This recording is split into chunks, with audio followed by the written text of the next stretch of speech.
Okie Bluebirds, Niitaniko Cutjaw, and welcome back to my channel. So today, as you can probably conclude from the title, I'll be discussing a few important issues going on in our society right now. When I say our society, I'm specifically referring to the current condition of the United States of America as of July 5th, 2020. And yes, I know that Independence Day has passed, but I believe that the issue of native sovereignty is going to be an issue regardless of what day of the year it is. But before we discuss this deeper, if you're interested in the debunking of old myths concerning Native Americans while simultaneously learning the truth about Native history and culture, make sure to subscribe, like, and comment, and check out all my other social media, including Twitter and Instagram. Also, if you get the chance, feel free to visit my personal blog site, link in the description. So, it's 2020. And the U.S. is still dealing with major social problems such as systemic racism and political injustice. Therefore, after 244 years of Caucasian rule as of this year, and immediately following centuries of genocide, biological warfare, and one of the worst reimaginings of slavery to ever exist in the history of the world, here America is, on the verge of utter and complete collapse, and rightfully so. Now, why do I say this, you may ask? What causes me to think that America, which habitually refers to itself as the so-called greatest nation on earth, will be falling sometime soon? This is due to two sole reasons. The obvious first reason is how building a nation upon a pre-existing nation is so incredibly stupid and reckless, it'll be bound to eventually fail. Coming to an established nation and undermining every last aspect of said nation through violence and wickedness will never lead to ultimate success, even if it looks like you successfully conquered the citizens of that nation at some point. The next reason is erasing what this makeshift temporary nation was hastily built upon, which is racism. More specifically, white supremacy, but we'll just label it as mere racism for now. What I'm specifically referring to is how racist monuments and the like are actually being taken down. Now, obviously, I support the demolition of statues and monuments of slave owners, genocists, and white supremacists. But think about this, and it's an interesting thing to consider. If slave owners, genocists, and white supremacists established the nation and their existence is essentially obliterated, then what the nation was established on disappears. In other words, America is causing its own demise. Now, in order to understand why all these fundamentally racist statues and monuments are being questioned, one must take into consideration the contribution of the Black Lives Matter movement. Just recently, a massive social wave stemming from the Black Lives Matter movement has sparked intense debate about the merits of eliminating racist symbols, monuments, and dialogue from American society. And like I've already stated, if America is founded on racism and racism is eliminated, America will also automatically be eliminated. Because once the foundation of a nation has been removed, that nation can no longer stand. And not only that, but there are enough Native Americans in existence to challenge the system in place alone. So the system is going to be crumbling one way or another sooner or later.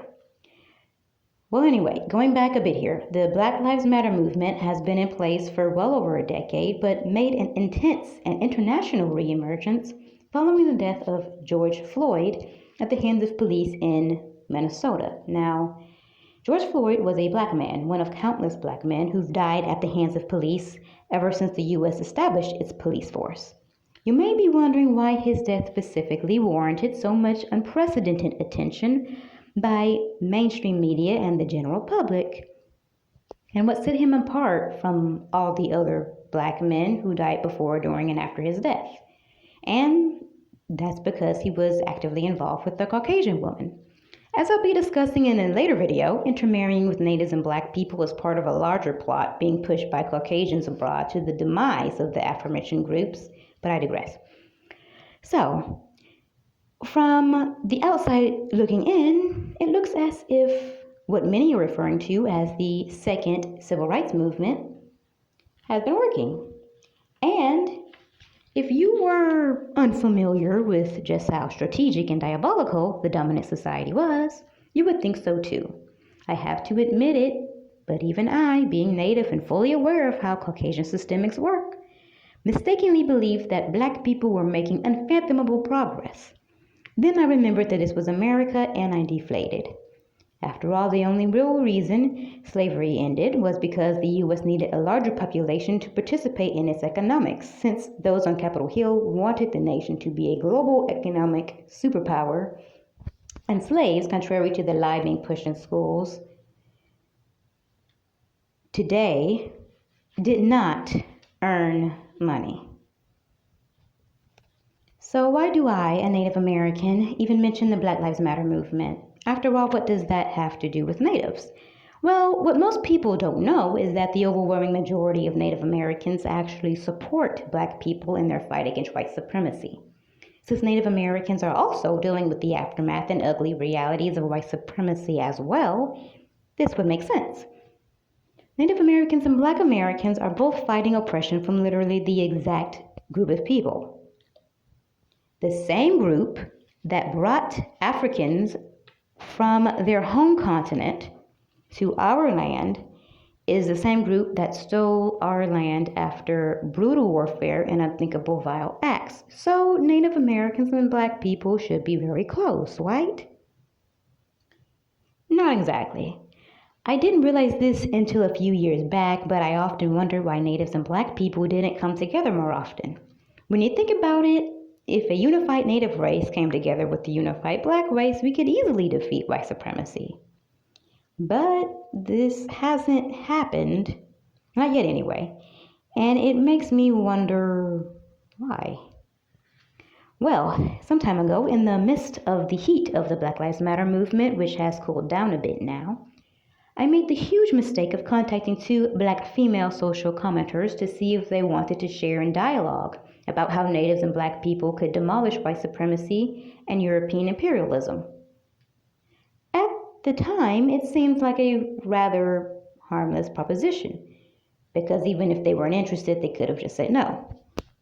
Well, needless to say, they both ghosted me despite how I earnestly supported them both, which is whatever, but what this truly reminded me of was the fact that Black people only wanted the Black Lives Matter movement to get highlighted. I was trying to simultaneously introduce the Blue movement, a Native movement I started years ago. But although the Blue movement started years ago, I hesitated about talking or posting about it for this very reason. If you were to go to Native Twitter right now, and yes, just like how there's a Black Twitter, there's also a Native Twitter too. But if you were to go to Native Twitter, even now, you would see countless posts expressing support for the Black Lives Matter movement. Natives support Black Lives Matter. I support Black Lives Matter. But when you go to Black Twitter, how many posts do you see where Black people express support of the Blue movement, or Native sovereignty, or about the kidnapping and murder of Native women and girls going on in the US and Canada right now? Good luck finding even one. To me, it seems like Natives support Black people far more than they support us. Now, a lot of this stems from various contributing factors. For one, Natives don't get mentioned by mainstream media very often, which is predominantly owned and operated by Caucasians, by the way. So many don't know about the challenges we face. Another factor is how many Black people sadly believe lies fed them about my people, such as how we somehow ensured their oppression while being oppressed at the same time. I'll be discussing this topic in another video though. And yet still another reason is the cultural clash between the two groups, because again, Natives and Black people are a part of two different racial groups. I know there's this claim that only three races exist on Earth, Caucasian, African, and Asian, and how everyone else is just a mixture of the three, which I don't believe, but I'll be discussing that another time too. But basically, Natives sometimes feel out of place around Black people and vice versa. Although Natives and Black people share struggles and pains from slavery to sexual brutality to being forcibly detached from aspects of their cultural backgrounds, there still seems to be an evident, yet unmentioned, rift between the two. So are Natives rejecting Black people, or are Black people rejecting Natives? Should Natives and Black people unite or just ignore each other's plights? But regardless, at the end of the day, this is still Native American land, and it ultimately still belongs to us, regardless of what the Caucasian government believes or puts forth to the public. And this brings me to the concept of Independence Day during this 4th of July weekend. That one day each year where most Americans celebrate, or at the very least acknowledge, how European imperialists stole sovereignty from natives 244 years ago to date. It's a bizarre thing to celebrate, but of course the entire situation is bizarre, honestly. Caucasian society by and large will tell you that the 4th of July is all about celebrating American Caucasian freedom from the British government. But what the 4th of July really meant was the third nail in the coffin of Native American freedom. And with that being said, have a happy 4th of July weekend.